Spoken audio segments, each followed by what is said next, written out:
Director of School Supervision, Mr. Mervyn Sambucharan, Director, Division of Educational Research and Evaluation, Mr. Corey Belfond, Director of Communications and Technology, Ministry of Education staff, members of the media, and our audience viewing us online.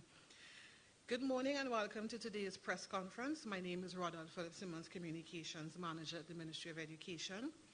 Today is SEA Day, and I know a couple of us on this side at least have been up since about 11 o'clock holding our breaths for 12:01 this morning.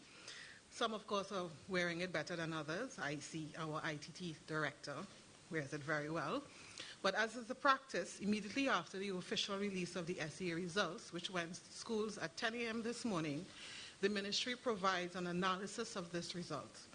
This morning, Education Minister, Dr. the Honorable Nian Gasby-Dolly, will provide that comprehensive overview of the 2022 SEA results, after which the panel will field your questions. I now hand over to the Honourable Minister. Thank you very much, Madam Chair. And good morning to the Executive of the Ministry of Education, and welcome members of the media, listeners and viewers to this morning's press conference, where, as usual, we take the opportunity to congratulate all our students who wrote SEA 2022 and to provide some examination statistics. For the first year, parents and guardians were able to access the electronic version of their child's results via the SEA portal on the Ministry's website from 12:01 a.m. today, July 1st, 2022. Allow me to take this opportunity to congratulate the Ministry's team. A lot of hard work went into this, and I am sure the public appreciated the efforts. There were a total of approximately 315,000 hits to the SEA portal. The ICT and communications team were available to provide real-time guidance and support to the few members of the public which were experiencing difficulties. No technical issues were reported, and even now, persons continue to access the SEA online portal. It is intended that this portal will replace the paper-based mode of results. However, for 2022, parents must access the hard copy or paper-based version to register their children for secondary schools in 2022. A total of 19,079 students wrote the SEA in 2022, of which 51% were male and 48% were female. In 2022, the SEA comprised 3 subjects, namely English Language Arts, Writing, Mathematics, and English Language Arts. English Language Arts, Writing, and English Language Arts, which are in the same cognate area, are combined and together contribute the same percentage to the final score as mathematics. The assessment framework for SEA was modified in 2021 due to the COVID-19 pandemic and the shift to the online mode of schooling.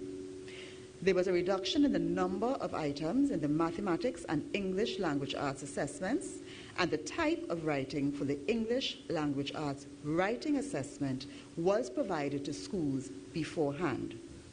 The time for the examination remained the same as in previous years for each assessment. This assessment framework will continue into 2023. Students were assigned to secondary schools based on the established placement policy, which comprised 6 criteria: order of merit, choice of school, gender, principals 20% selection for denominational schools, residence, and multiple birth. Students who were unsuccessful in obtaining a score sufficient for placement into one of the 4 schools of their choosing were assigned based on their place of residence and availability of spaces in the schools within their community of residence. If spaces were unavailable in the nearest school, then they were placed in the next nearest school. Students who were born after August 31st, 2009, who were less than 13 years old, and whose average score was 30% or less, but had not previously sat the SEA, so were sitting for the first time, will be required to repeat this year and resit the SEA in 2023. Students who have obtained a composite score of 30% or below and who were born before August 31st, 2009, or who were doing the assessment for a second time were placed in a secondary school based on choice or residence. In 2022, The mean mathematics score is 41.9. Similarly, the mean English language arts writing score was 44.3, and the mean English language arts score was 44.39. These scores represent a decrease from 2021, where the scores were 46.9, 56.2, and 56.6 respectively. In 2022, the performance in SE was also analyzed according to the percentage of students attaining three important thresholds. The percentage of students scoring above 50% in the SEA in 2022 was 37.06%.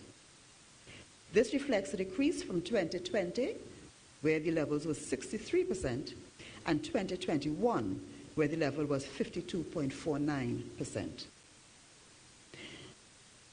The number and percentage of students that were placed, and I'll use the percentages, that were placed in secondary schools but scored under 50%.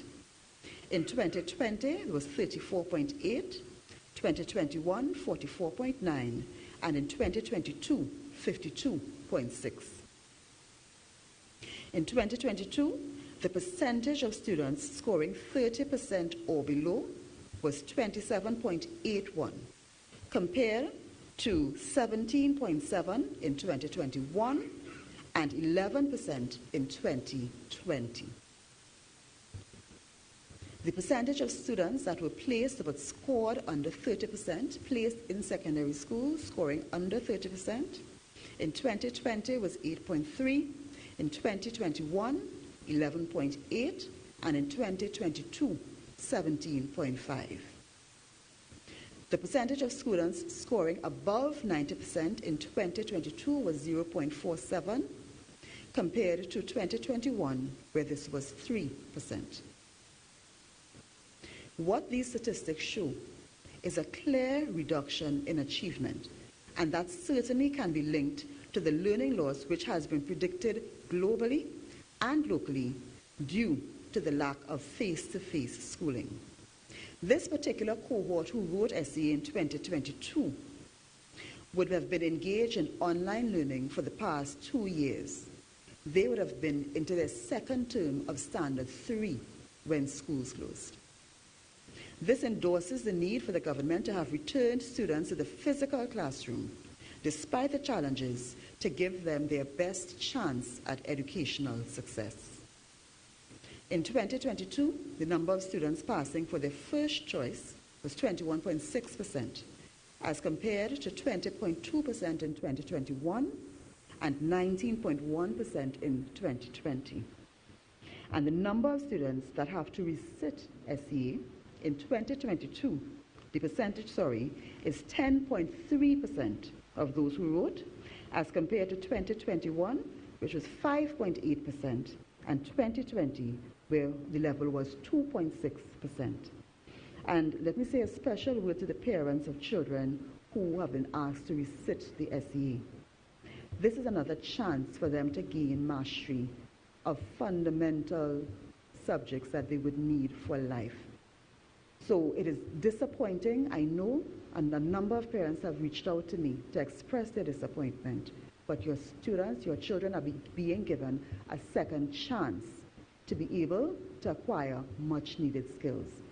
So at this time it's difficult, but I urge you to give them hope, give them encouragement, and let them know that this is not the end.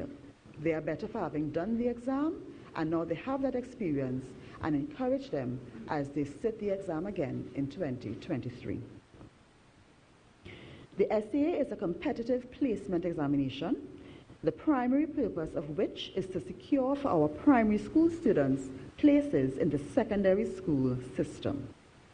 Students are placed in secondary schools on the basis of their scores in the examination. Because of the importance of examination scores, a review process was instituted to allow students who were not placed in their secondary school of choice an opportunity to have their scripts relooked. The review process offers to students the prospect of being transferred to their secondary school of choice if their score is upgraded. The Ministry of Education has, for some time, been publicly acknowledging the top SEA performers and schools based on preliminary examination scores. In so doing, the Ministry of Education has been sharing with the public the preliminary examination scores of the top SEA performers. The intention behind this public practice was to inspire and openly commend and celebrate our nation's young scholars, and to encourage others who are learning of this and hearing about these top performances to achieve similar success. However, as recent events have shown, this public practice has also begun to result in less than desirable and wholly unintended results. In particular, this public practice has resulted in students who have performed admirably, even to the extent of securing places in their secondary school of first choice, to have their meritorious performances overshadowed by an unhealthy competitiveness, often driven by parents, over relative examination scores which are preliminary. The Ministry of Education is extremely concerned that this public practice now has the potential to cause our young scholars to be placed under undue pressure to secure a high ranking in the SEA examination based on preliminary examination scores, and to diminish their sense of self-worth by reference to infinitesimal differences among such scores. The Ministry of Education is concerned that the end result of such a practice, which had a laudable aim, has been disfigured by changing societal attitudes into a practice that now produces great anxiety, negativity, and mental distress for our children. For this reason, the government has taken the decision that, with effect from this year, the Ministry of Education will no longer be making public announcements of student rankings at the SEA based on preliminary examination scores. Rather, and with effect from 2022, the ranking list of students' SEA scores will only be finalized after the review period has elapsed, and upon written request only, consideration will be given by the Ministry of Education to the provision of the final rank to parents or guardians individually and privately. With the closure of schools in March 2020 due to the COVID-19 pandemic, students were engaged in online schooling in their homes. While online schooling provided a critical level of educational continuity, it is globally recognized that it is not a substitute for face-to-face school. One of the most deleterious effects of prolonged school closure is the learning loss experienced by students, especially those at the early childhood and primary levels.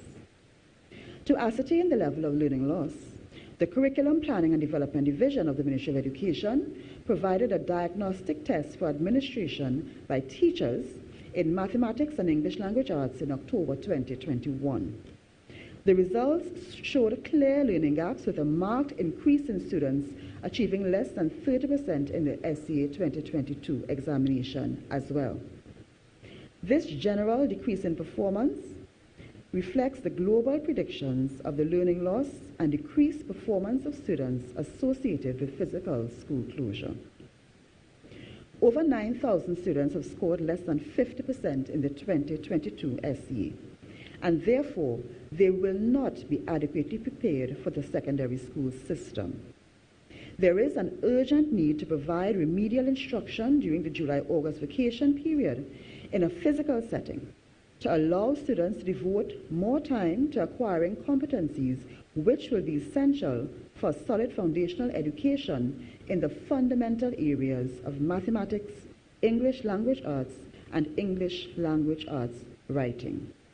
As such, the Cabinet has approved a vacation revision program which will run for 4 weeks during the period July 18th to August 12th, 2022 at 26 secondary schools in a face-to-face format. This program targets 9,000 students and requires 600 teachers to be recruited from the primary and secondary school system. An emphasis will be placed on small class sizes of no more than 15 students per class, and these classes will be conducted between 9 a.m. to 3 p.m. daily. Parents of students requiring these classes will be specifically advised that their child is expected to register from July 11th to 15th at a school closest to their home. Prior to the commencement of the program, officers of the Curriculum Planning and Development Division of the Ministry of Education will provide training to the teachers in mathematics and English language arts based on the analysis of the SEA 2022 performance. The Vacation Revision Program will be coordinated by the principal of the respective secondary school. It is recognized that this vacation program will not be enough in most cases to assist our students to have a successful secondary school experience. And Cabinet will be apprised next week of the Ministry of Education's plan for those 26 schools and how the educational attainment of these students will be managed. Attendance will be monitored at the Vacation Revision Program by the School Supervision and Management Division, while psychosocial support for both students and parents will be offered by the Student Support Services Division. The National Schools Dietary Services Limited will provide both breakfast and lunch for the students attending the Vacation Revision Program. Once again, the Ministry of Education extends thanks to all involved in the administration of the SEA and offers our congratulations to all students who wrote SEA 2022. Whatever the outcome, you are better and stronger for having taken up that challenge. Thank you. Thank you, Honourable Minister. We now move to the question segment of the press conference. I'm going to ask that each media house present, the reporter identifies the media house and their name, and they ask one question, and we will go back to the start, so allowing every media house an opportunity to ask a question in the first round. Do we have a first question?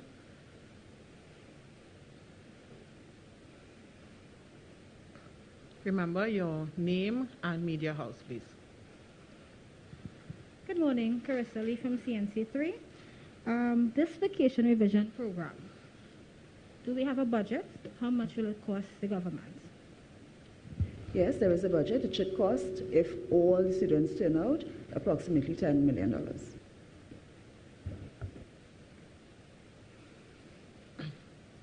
Next.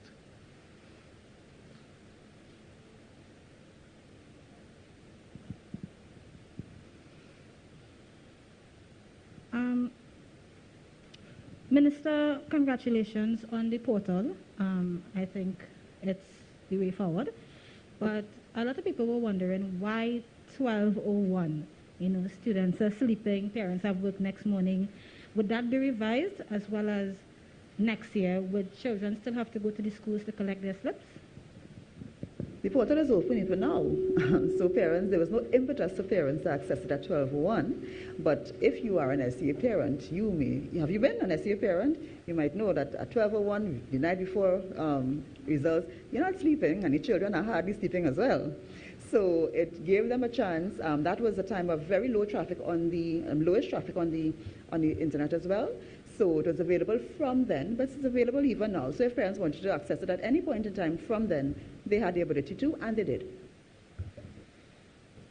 It's intended that in 2023, we will just use the portal and not the paper base. That's the intention. Yeah. Good morning, Madam Minister. The vacation program, so we assuming it's children who scored between 30% to 50%, we would assume, because the 30% would have to repeat the primary, but... No, let me just clear that up. Not all persons who scored under 30% will repeat. Those who are on a second chance, or they're under 13, would have to resit. But we actually have students placed in secondary schools. Over 3,000 students placed in secondary schools are scored under 30. Sorry, that scored in there? Under 30%. Under, okay. Yeah. So there are students who are placed, but scored under 30% and under 50%. Yes. Right. Okay. I wanted to ask if you had got feedback, if you had consulted any parents. You know, this whole vacation arrangement, you know how it is, transport, or will anybody be in the house? In fact, they may welcome it, actually. I don't know.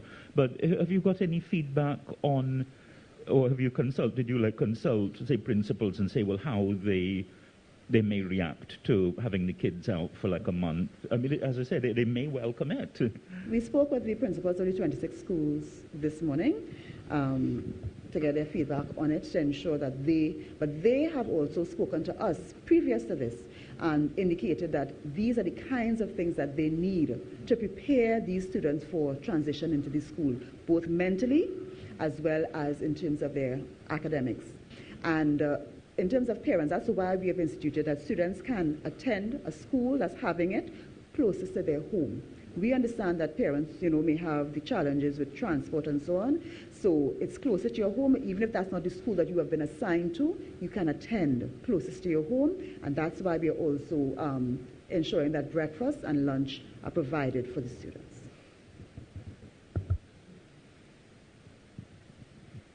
A clear reduction of achievements. What did you say could be the reason for that? Very closely linked to the fact that these students have not been or were not in physical school since their second term of Standard 3. We have been visiting schools and speaking with principals, speaking with teachers, and they would have told you very clearly that the student you see and the work you see in many cases when the student comes to school is very different from what would have been submitted when they were at home. In many cases, parents would have helped students, and while this is admirable, it would not have allowed the teacher to see what exactly was happening. So you had children going into infants who were presenting good writing online, but when you got them in the classroom physically, you realized that there was a huge gap and these children were very far behind. And this is the same thing that mirrored in the Standard 5 students. When you visited school, spoke to teachers, they spoke about the fact that the students were not where they would have been had they been physical. So this was an outcome of COVID-19. It's a global phenomenon, learning loss. Students experience learning loss even during a normal vacation period, July, August. So imagine for being out of school for that time. And though online learning was the best that could be done at the time, I think we've been very clear since and throughout it all that online learning is not sufficient, especially for young children and their educational pursuits. Mr. Douglas? Right. I think we could kind of empathize with the thing with the results. I think, people saw what happened, and I think we can put ourselves in your shoes and understand. But on the other hand, parents will want to be able to gauge how the primary school is doing. If you're like a prospective parent, or how secondary schools are doing. Is there any way that can be done? I mean, I know without all the ego thing of who's number one and who's behind by half a mark, it's just... But if there is any general way, because I think when I was very young, when the results day came out, they used to, I believe, correct me if I'm wrong, but I believe they used to even have the primary school that the child came from. So if you have St. Joseph Convent, you have the list of 200 children going there, and I believe going back far, we might have had the primary school they came from. But we should kind of, there's a thing of accountability and parents wanting to be able to scope out how schools are doing. So I'm wondering what would be left. For example, Freedom of Information Act, would that still be accessible for parents to file requests as to say how a secondary school is doing? I mean, there's a thing with private institutions when they run the advert, all saying 100% pass. A lot. If you look at these private little lessons places. So accountability in line with a kind of healthy competitiveness. I'm just wondering. Well, certainly the Freedom of Information Act is open to anyone that wants to send a request, and anything that is received in ministry, certainly we will treat it as it should be upon consideration of the request. So that's always open and free for persons to request.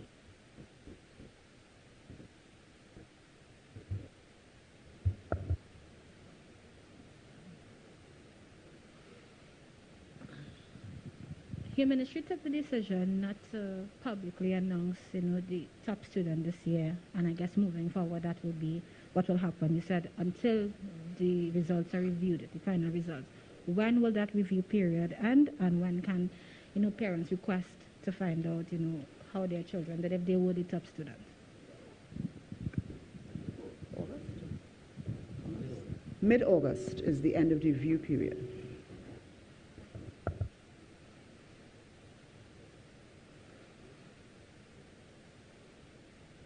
And let me just make a public service announcement. Until July 8th is the deadline to submit your requests for reviews. And I just want to emphasize, though, that any revealing of rank after the final results would be individually and privately. That's the consideration being given for parents who want to find out what their child's rank was.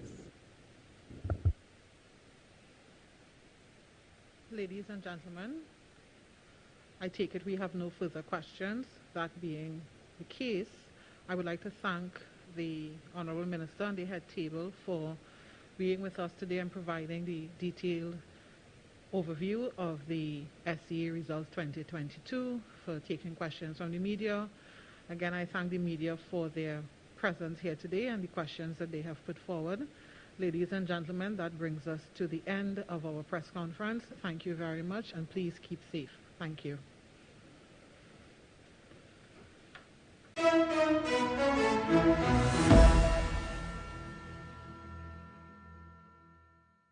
Kids are home, and dbesttoys.com is having a summer kickoff sale.